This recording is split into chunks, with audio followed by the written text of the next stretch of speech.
This is chapter 21 of the book titled God's Gift to Woman by Michael Baisden. When I woke up the next morning, Terry was on the other side of the bed, snoring up a storm. I slipped out of the tangled sheets and went downstairs to cook breakfast. I ain't bothered to put on anything except my drawers.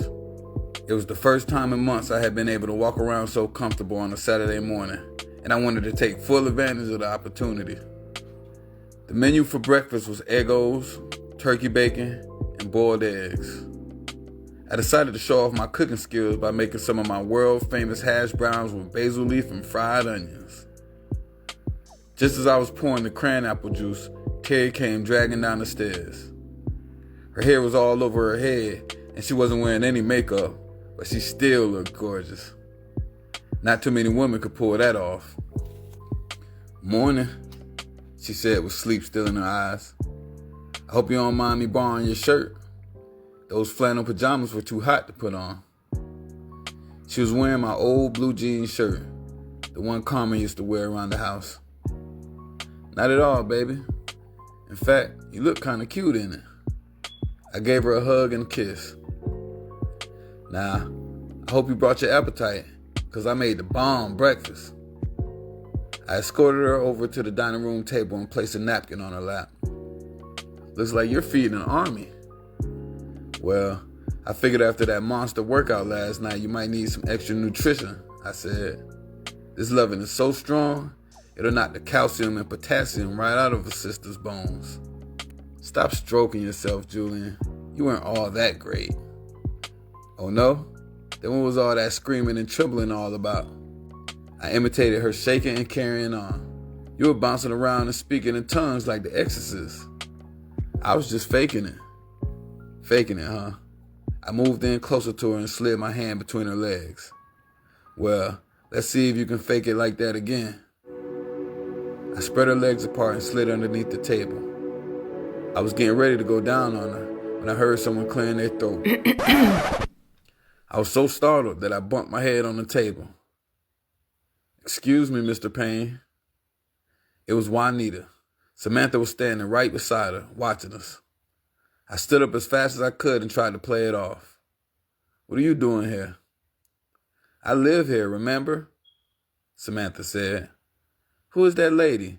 And why is she wearing Mommy's shirt?" "I think I better be going," Juanita said. Then she rushed out. "Samantha, go upstairs and I'll be up to talk to you in a minute." "I'm not going anywhere until she take off Mommy's shirt." "Julian, let me go take it off if it'll calm her down." Terry stood up from the table. "Terry, sit down and eat your breakfast. I'll handle this," I said. "Now for the last time, Sam, go upstairs to your room like I told you." "I hate you. I hate both of you." Samantha stormed upstairs and slammed her door shut. "I think I better be leaving." "You don't have to do that, Terry." "Julian, you told me your daughter hasn't seen you with any woman since her mother died. Given what just happened, I think it's fair to say she's traumatized."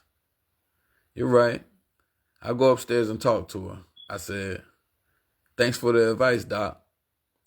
"Don't mention it. Now that'll be $100, and I do accept Blue Cross Blue Shield." Very funny. While Terry gathered her things, I ran upstairs to get her a pair of gym shorts and a t-shirt to wear home. On the way out the door, she gave me a passionate kiss. "And there's more where that came from," she said. "Call me later." "Bye." "Wait a second. I almost forgot. Are you coming out to the WBMX party at the Hilton tonight?" "I'm sorry, baby. I'm not going to be able to make it. I've got tons of cases to review. And besides, those radio station events are too wild for me. The music is too loud, the men are disrespectful, and there are entirely too many half-naked hoochies."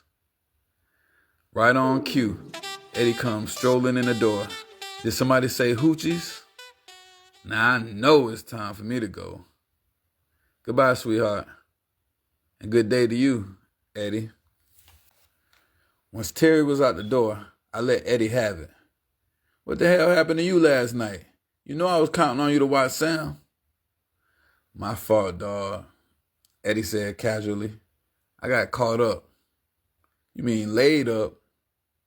I'm sorry, Julian, but Janet wouldn't let me go. After I gave her some of the Chicago-style loving, she was prompt. He laughed. I freaked that young girl in so many ways she thought she was in the Matrix. I don't want to hear that shit, man. You could have at least called so I could have made other arrangements. Eddie noticed the wine glasses on the counter and the trail of candles up the staircase. Looks like everything worked out just fine for you, he said while picking up one of the candles. I guess I'm not the only one who got his freak on last night. I wanted to kick his ass for not taking me seriously, but I had more important things on my mind, like what I was going to say to Samantha. It was going to be hard to explain why I was on my knees with my head between a strange woman's legs under the table in our kitchen. That is the end of chapter 21. Stay tuned.